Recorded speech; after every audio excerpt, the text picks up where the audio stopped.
Hi, welcome to Tech Beyond Gender podcast. I'm your host, Meena Satishkumar. Today with us, we have Michal Moore, an engineering lead in BNZ who is currently working in critical systems and someone who wears many hats with heart. From supporting people in crisis as an emotional first aider to harvesting fruit for over 15 years to fostering countless cats, Michal's story is one of resilience, compassion, and quiet strength. A migrant to New Zealand, she brings both technical leadership and human warmth to everything she does. Now, let's dive into her inspiring journey. Welcome, Michal. Thanks for your time today. Thank you for having me. So, Michal, let's start from the beginning. Where do you come from as a migrant? How did your whole journey begin in technology? So originally I come from Israel, but I think how I got to New Zealand would be a whole podcast on its own. To summarize it, as a 20-year-old, I went to travel through Africa.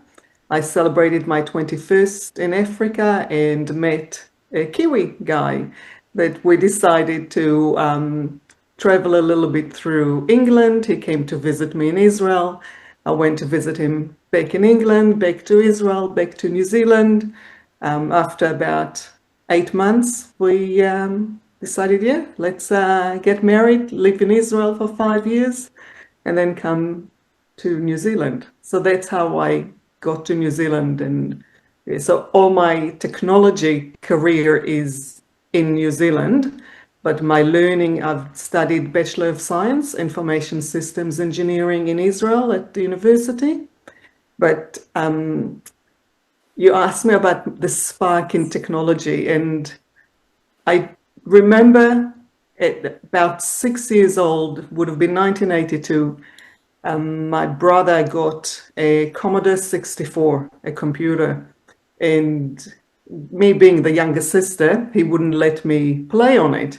And we used to have cassettes. So I stole a cassette and decided, well, if I don't get to play with a game, I'm going to listen to it.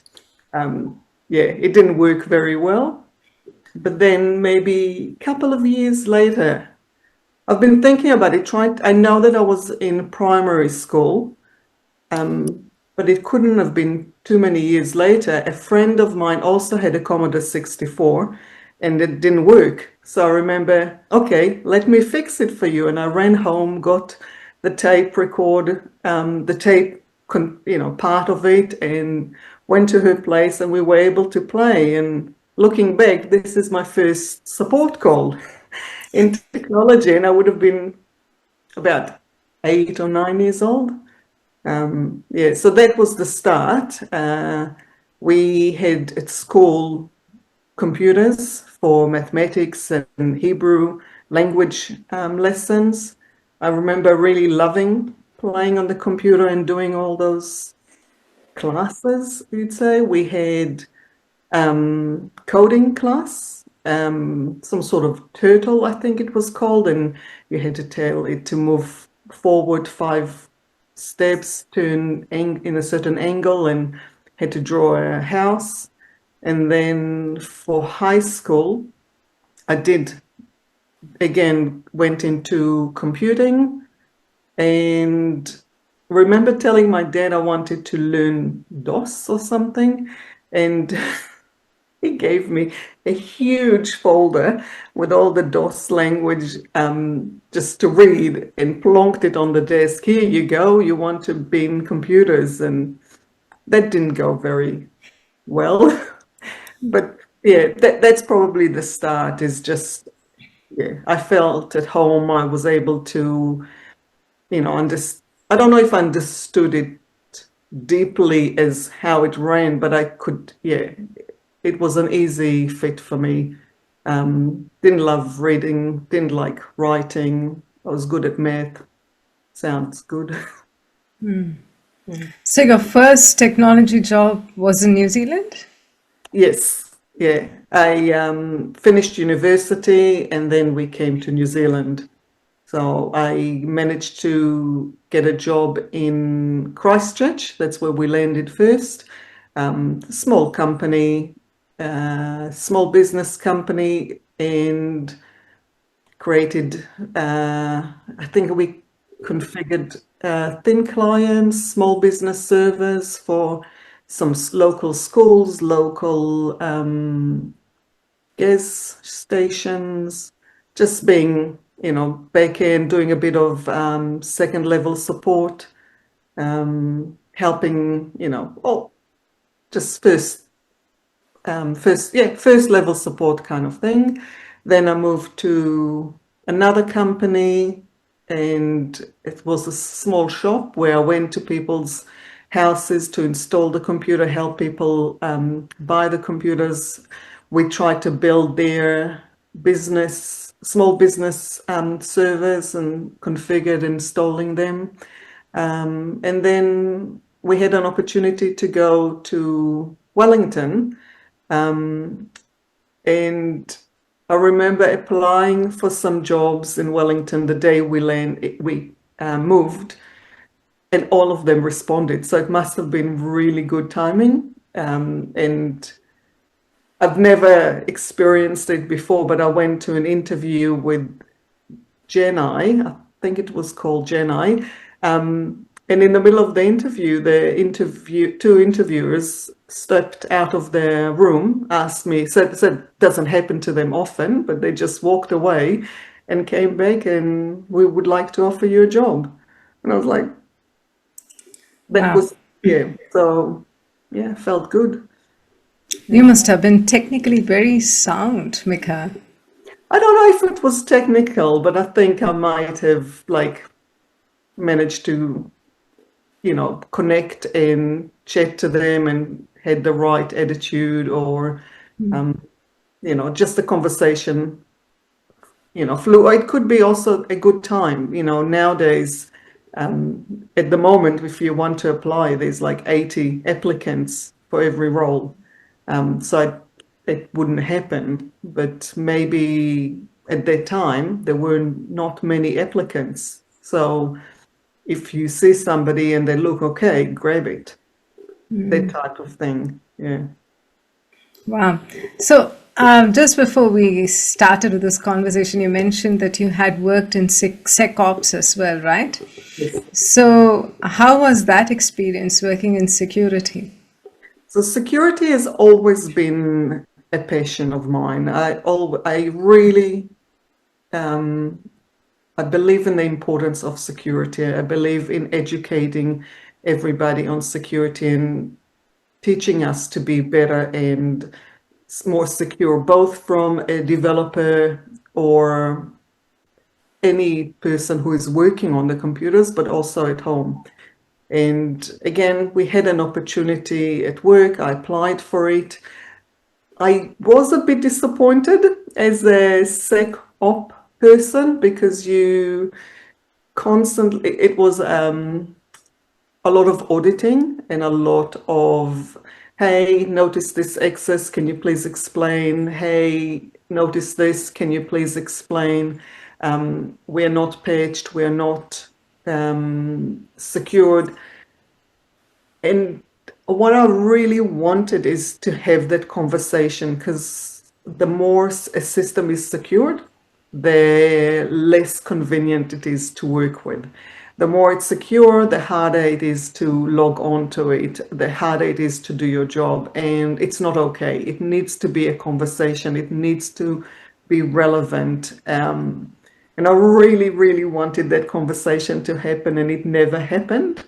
But it did teach me something about myself and what I like about computers and what I like about tech and what I like in myself. And I found that I actually liked answering questions. I liked providing support. I liked when people reached out to me, asked me something I didn't know. I'll go and investigate, come back with an answer. I love solving problems. What I didn't like is asking somebody to please explain and them being grumpy with me or saying, yeah, here she comes again, or saying yes and not doing anything, or saying no and then doing something. So it kind of taught me, okay, I need to be on the other side. I need to be on the side of people reaching out to, rather than being the one reaching out. Security hasn't left me. So as in BNZ as engineering lead, I went on to the cyber engineers, cybersecurity section, and worked on, securing our code and looking at the code. Also am part of the cyber ambassadors at BNZ, and sharing our knowledge and sharing our, ways of staying safe. So it still has a big space in my heart, but I can't be a SecOp. I need to be the one people reach out to, rather than the opposite. So how do you handle pressure? I can imagine, right, and being in those roles, being contacted or even being answerable in technology. How do you handle the pressure? Um, you learn to handle the pressure. You learn to, I think for me, once I've learned that everything has a solution, everything has an answer. I've worked both at ANZ and BNZ in their cards payments, in the cards transactions. When we have a production issue, now half of ANZ, of New Zealand people, can't use their cards. That's a lot of pressure. If you have a batch job that fails, you have limited hour, like minutes, 90 minutes, 120 minutes to sort it out before the interbanking batches go.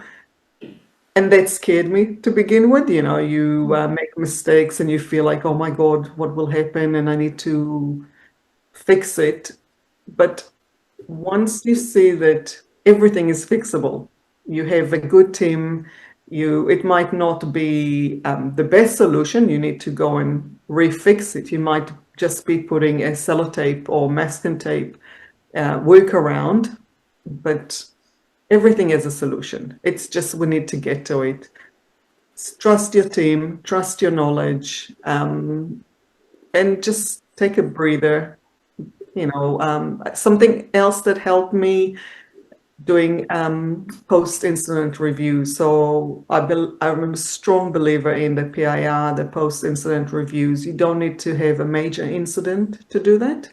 Even a simple, that has no impact incident, having a review, asking the questions of what went wrong, what could we have done, where were we lucky, how did we discover it? Even if we ourselves are not bringing something new or learning something new, the team is suddenly sees the full picture, sees who is impacted by an incident, who is fixable, all the names connecting. So there's, no real secret sauce, but just curiosity, deep breaths, and the knowledge that you have a good team around you, and every solution, like every problem has a solution, pretty much. Wow. So being in such a responsible role, especially in the credit card space, I'm surprised you have still mental capacity to do some volunteering work, especially being an emotional first aider. Can you tell us a little bit more about it? So I have got burnt out at work from those long hours, overnights, and I found that volunteering is what brings me down to earth, settles me, because there's life beyond tech for me. There's life beyond work, and emotional support is something that I remember talking to a friend, and I was like, I really want to help and to do something for people. And she mentioned about that emotional support, and I said, but I'm not a carer, I'm not a psychologist, I don't have any knowledge in that area. And she goes, well, you'll get trained. They will give you training. So I've done 15 weeks training, and it's amazing. So it's only 6 months that I've been doing it, 2 hours once a week, but it's fascinating how people can come in a really stressed, feeling emotions, they're unbalanced, they're, height, and you just listen to them. You just listen. I do it in a chat format, so they write their chat and they will write a sentence after sentence after sentence, how hard they emote, and you just reflect it to them. Yes, it is a stressful situation. Yes, it is scary. Yes, it does hurt. And you just there for them, listening to them. And then at the end, you can see how their energy level is reduced, and suddenly they will wish me a good day or ask me how I am, or they will go into their hobbies or something that they really love to do. And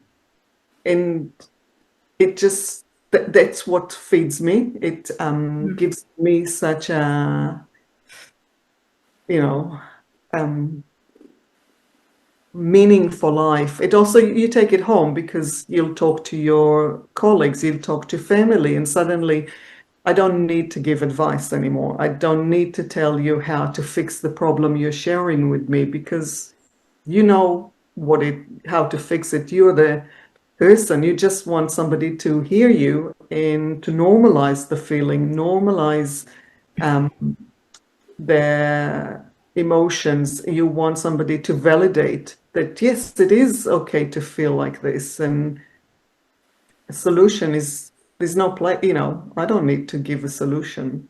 So that's what it is for me. And I feel like I'm getting more than giving. My first shift, I was shaking. My hand was like, I needed to type, and I was like, couldn't move, and I couldn't breathe, and I was so scared of saying something wrong. And slowly,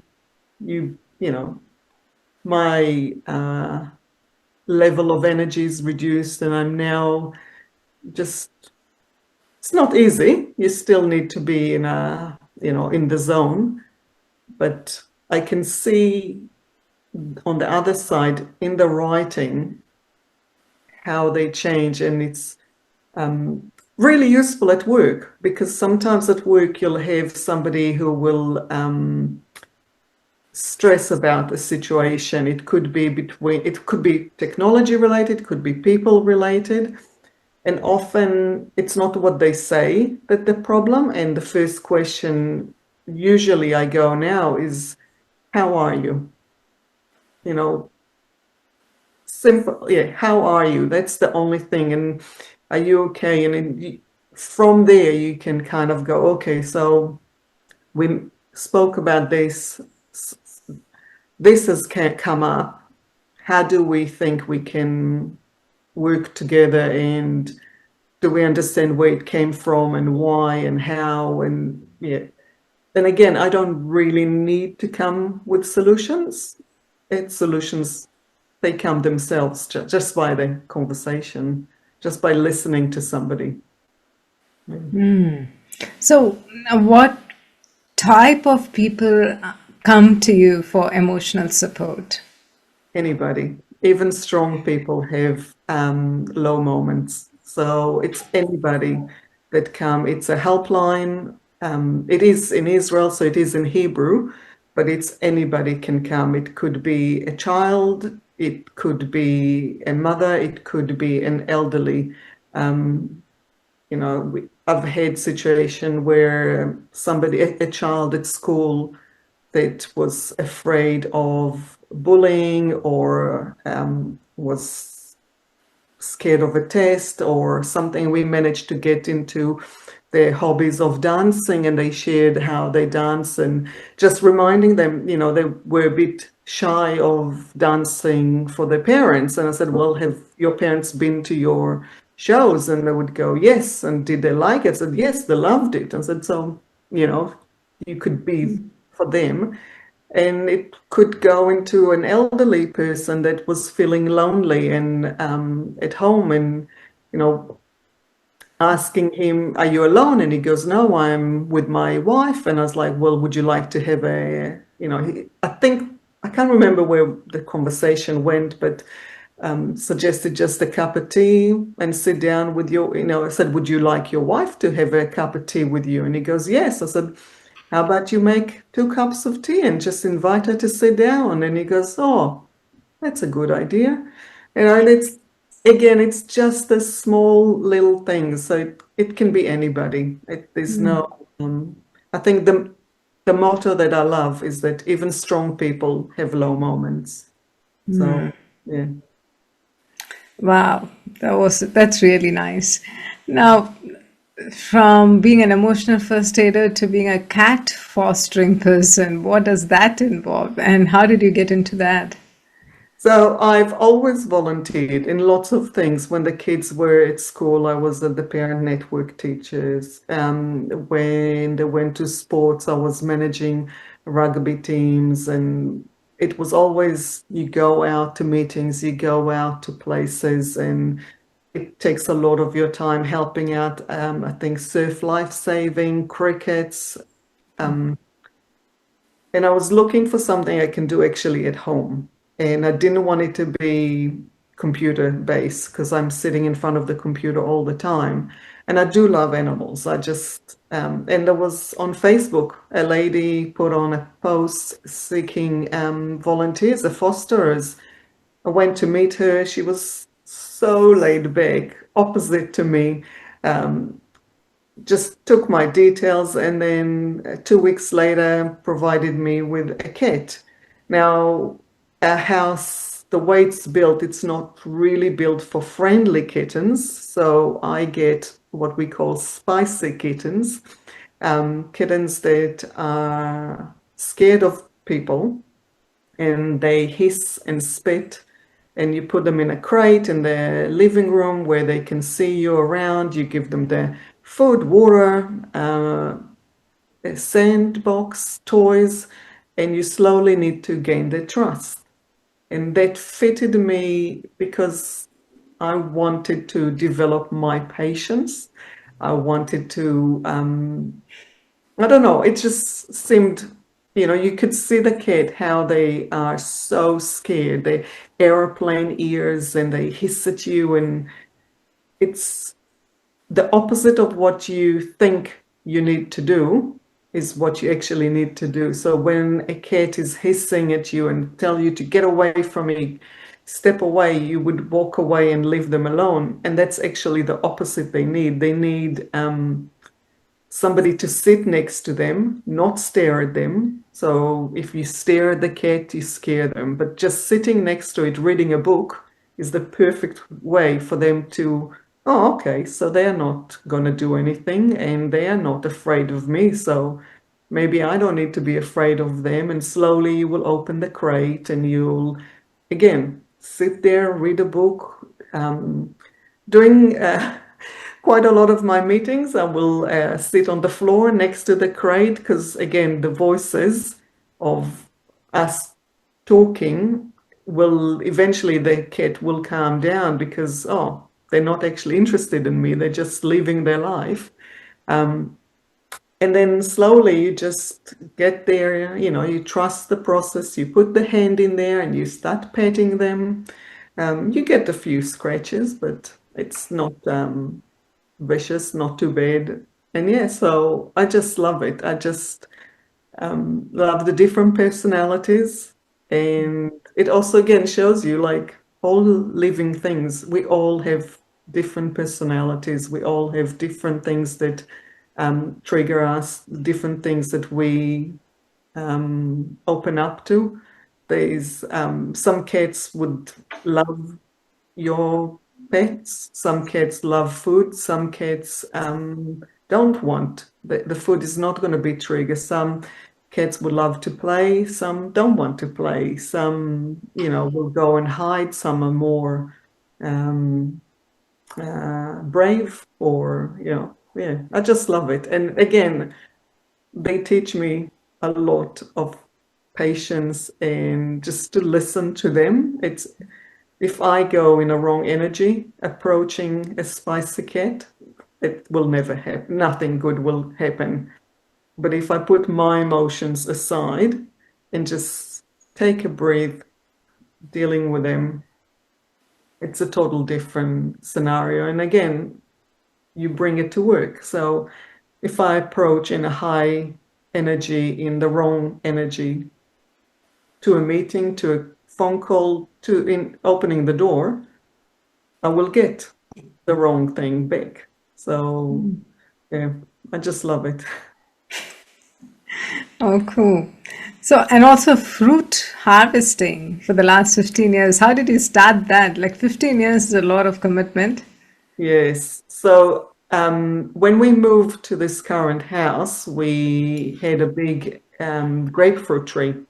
And grapefruit is one of those fruits that you can't eat too much of it. It's like, you know, huge tree, gives you kilograms of it. And even if we eat a grapefruit a day, we still have a lot, and that's waste. So I'm a little bit of a greenie. I'm a little bit of don't like waste. And I looked, where can I donate the fruit to? What can I do with it? So learned to make marmalade, made marmalades, gave a lot away because you only need 1 kilo of fruit, which is about 4 or 5 grapefruits, 6 if they're smaller, and you can make 10 jars. So and I found, again, Googled it, had a look on Facebook, found a lady that is doing community fruit harvesting in Wellington, and she would love the fruit to be donated, and she gives it to the food bank. So I started delivering it to her. We met up. I think the first drop off was to some lady's house, but then we met up at the car park where on the way to work, and then done the swap, like you do a wee deal. And slowly I became the go-to person in Kapiti area because I'm from the Kapiti, and I just love it. You meet so many people. You go out in beautiful days to people's garden. You get inspired about their gardens.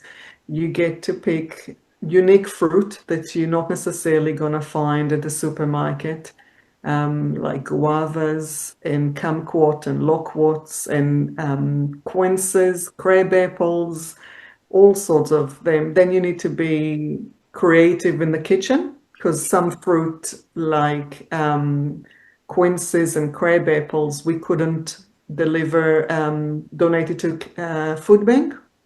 We had to process it ourselves. So we made lots of jellies and jams and chutneys and whatever. And then I donated those back to the food bank. And now in the past 3, 4, 5 years, we have Kibosh. So that's a food rescue organization. And they gave me the key to their fridge, which I found it so surprising that there's like, yeah, we trust you. It's like, yeah. So I love that, and we'll go and pick fruit, and I can deliver it straight to their freezer. I don't have to process a lot. They will take quinces and crab apples because they work with lots of charities and community groups that will use that fruit to cook stuff. They have in their own in the rescue kitchens now that they will use it.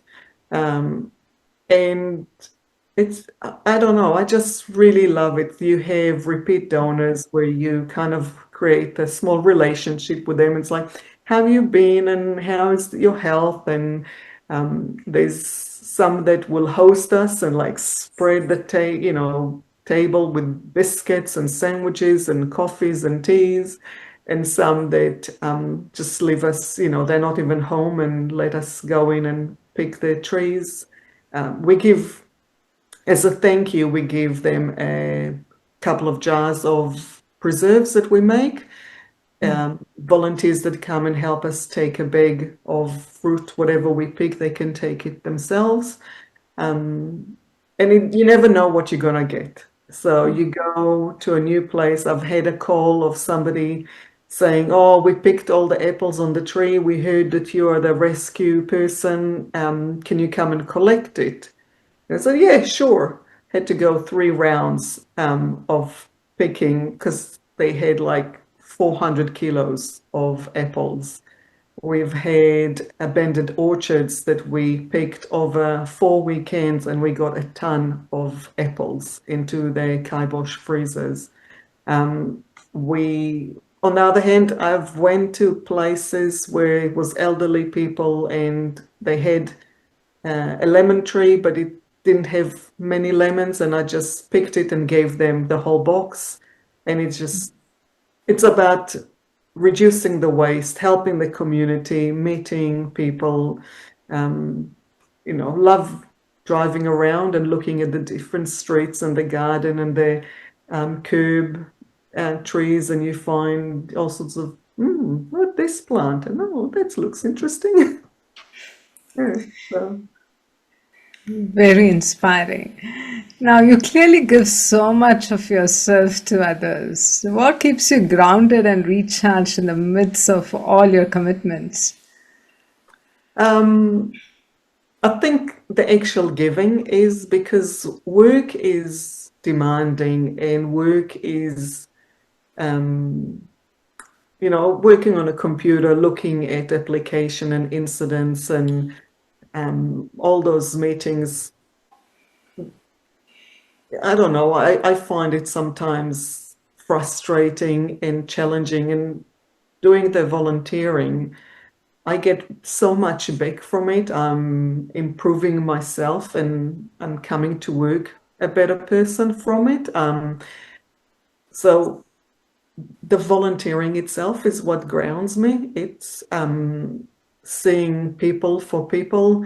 A lot of the people that I go and fruit pick, they come out and talk to us. They will help us with the fruit picking, and you see how lonely they are. They want somebody to be with them. When I go, with the cats, again, the person that I dealt with was so relaxed. It's like I am very regimented. I know when I need to start, I need to be there. I'm hardly ever late. I'm usually 5, 10 minutes early.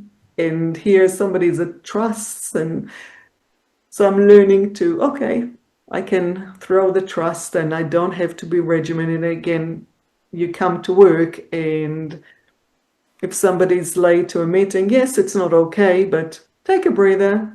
Something could happen. If it's too long, hang up and we'll deal with it later. If your email is not answered immediately, that's okay. We all have a life. If somebody comes with an incident that is, stressing, it's like, okay, let's deal with it. So I think the volunteering itself is what fills my cup and grounds me. It's and I, cliche as it is, I feel that I'm getting more than I'm giving. I am getting so much joy. It's we talked in the beginning that migrated to New Zealand, and it's so different from home. Everything here is different. The language is different. The culture is different, and I didn't understand how it all works. So the different volunteers, I met people that live here. Not all of them are, a lot of them are migrants as well, but that's what makes the country.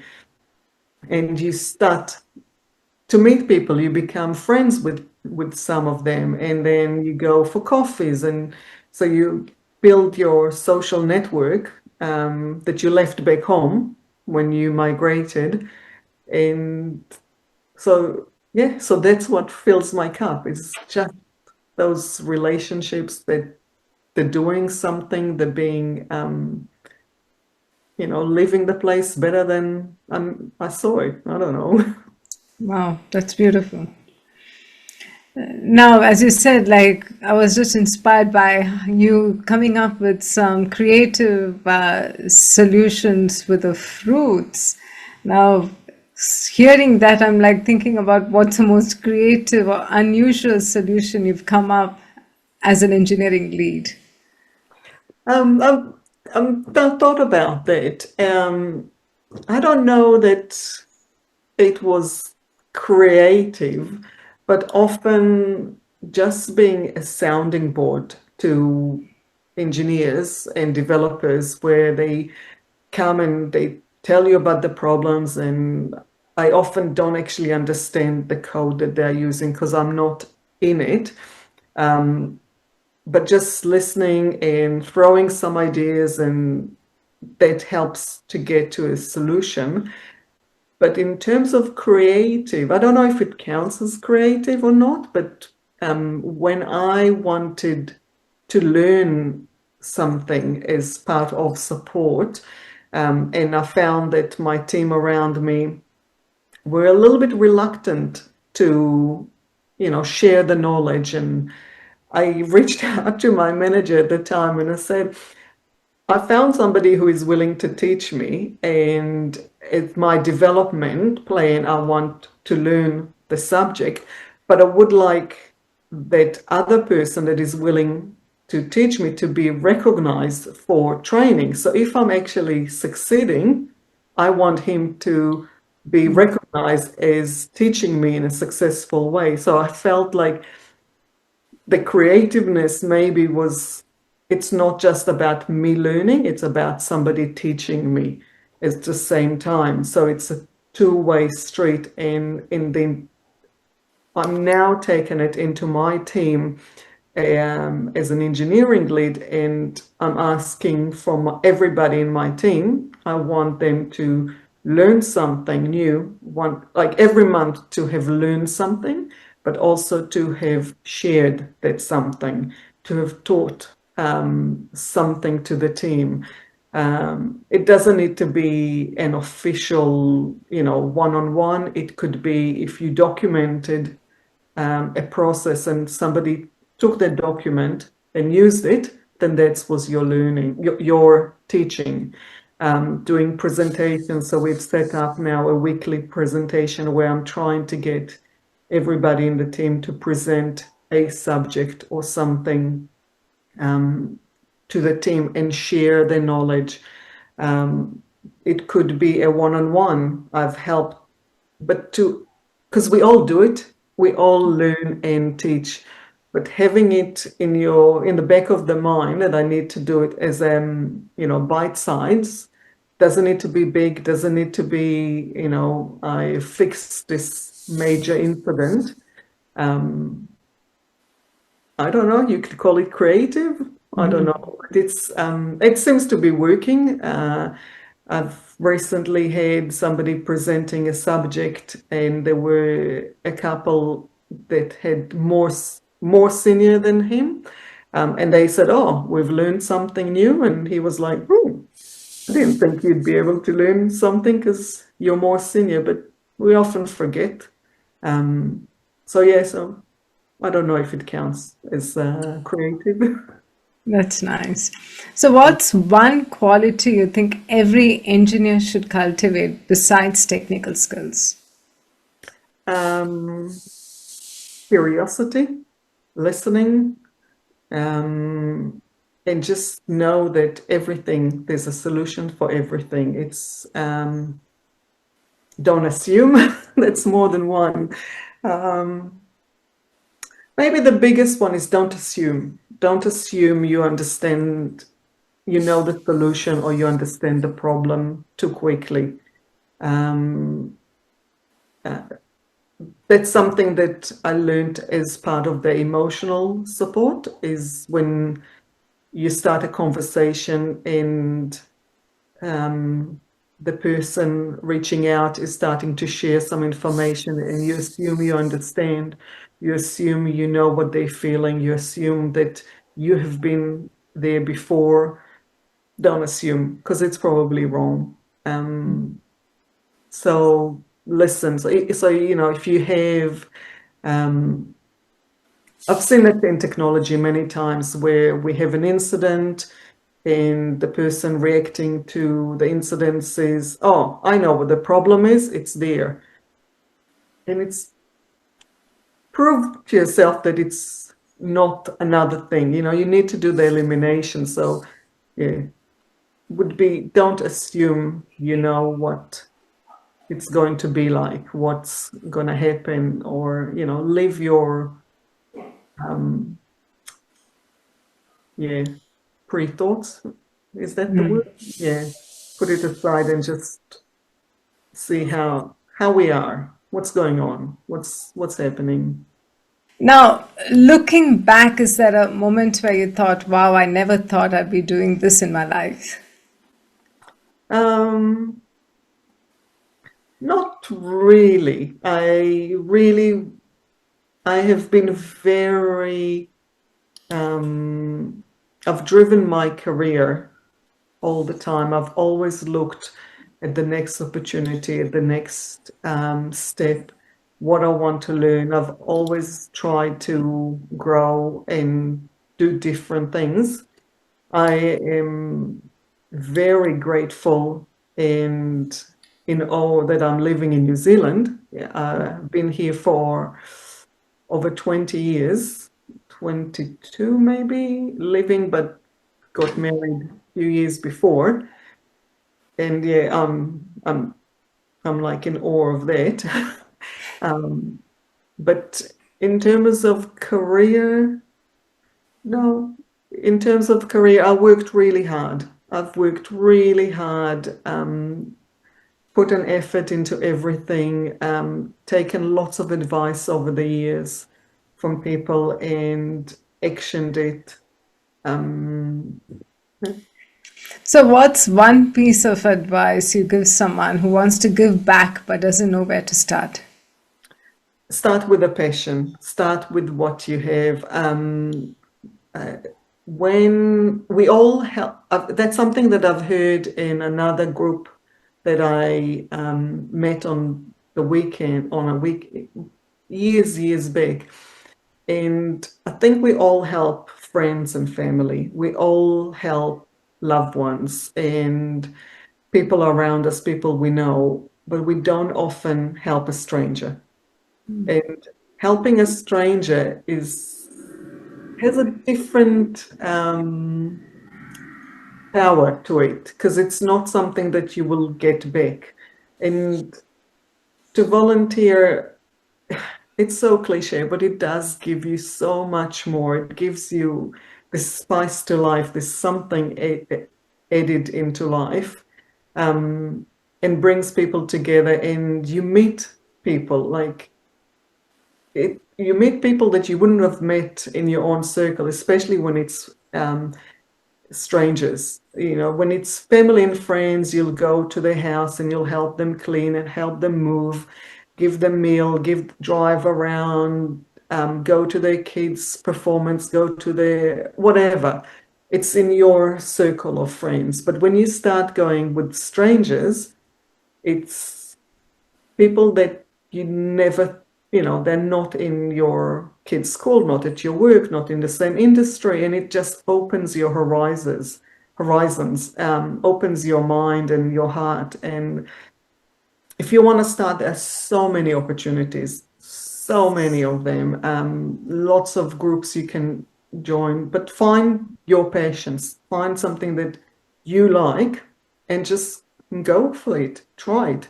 BMZ gives us 2 volunteer days a year. Great opportunity to use those up and help out, talk to people, see people. If you want to help in any of the stuff that I've mentioned, let me know, and I'm happy to answer questions. But yeah, don't be scared. And we are all valuable. We all have something that we can do. It could be even if you can't drive or you can't get to places, you can host things. If you can't physically go and pick fruit, you can make the marmalade. If you can't cook, you can collect the jars, you can clean the jars, you can, with the cats, if you don't want to have a cat there, you can we have cat Ferrari when we need to take the cats for vaccination or neutering or whatever. Yeah, it's endless opportunity to give back and volunteer. Awesome.